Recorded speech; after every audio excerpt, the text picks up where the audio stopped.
magluluto ako ng menudo. Ito mga ingredients: bawang, sibuyas, hotdog, carrots, patatas, green and red bell pepper, tomato, green peas, tomato sauce, raisins, and paminta. Syempre may asin. At ang main ingredients yung laman ng baboy at saka atay. Yung first, isasalang ko na siya. Yung baboy at saka yung atay. Hanggang magtutubig siya at maluluto na siya sa sarili niyang mantika. Ayan, sasalang ko muna. Lalagyan ko na ng asin para lumasa. Maglasang baboy talaga siya. Pork. Yan. Hanggat may tubig, sige pa rin.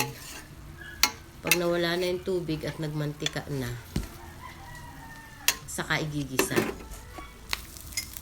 Yan, natuyo na siya, nagmantika na siya ng konti. Pwede nang ilagay yung bawang at saka sibuyas.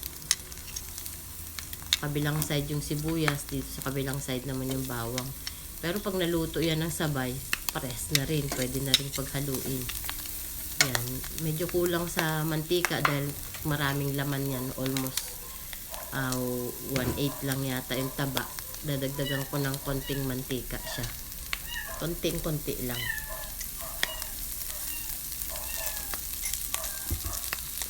Yan.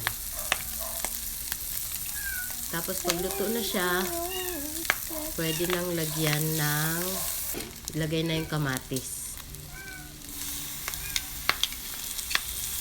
Pero pwedeng wala ng kamatis yan dahil may tomato sauce naman siya.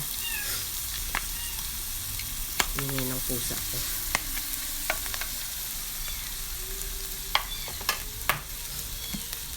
Lulutuin lang ng konti yung medyo madudurog na yung kamatis.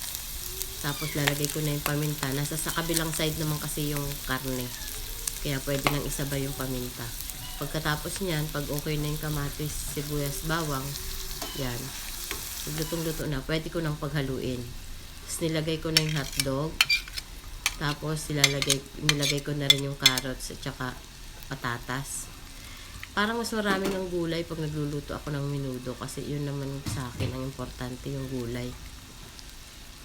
Kaya yan. Lagyan ko ng tubig para maluto yung patatas, hindi sila magdikit-dikit. Yan. Konti lang naman yung tubig niya. Siguro 1 cup o 1.5 cup lang yan. Kasi yung patatas sumisip-sip ng liquid yan eh. Kaya kailangan may tubig siya. Yan, hintayin lang kumulo yan. Lutuin ko muna hanggang kumulo yan. Kumulo na. Nilagay ko na yung pasas, raisins. Tapos ilalagay ko na rin yung green peas. Kasi pag medyo durog yung green peas, mas lalong lalasa yan sa sabaw. Mas masarap. Yan. Haluin ulit. Makulay ito yung ulam na makulay eh. Masarap pa. Kadalasan sineserve nila yan sa handaan.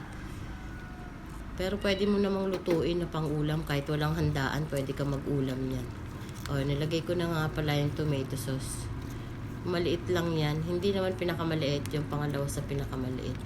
Mas advisable kasi na ganyan ang tomato sauce mo per pack kaysa yung malakihan kasi at least sakto lang. Pagbukas mo, sakto lang siya. Yan, halo ulit. Mekos-mekos.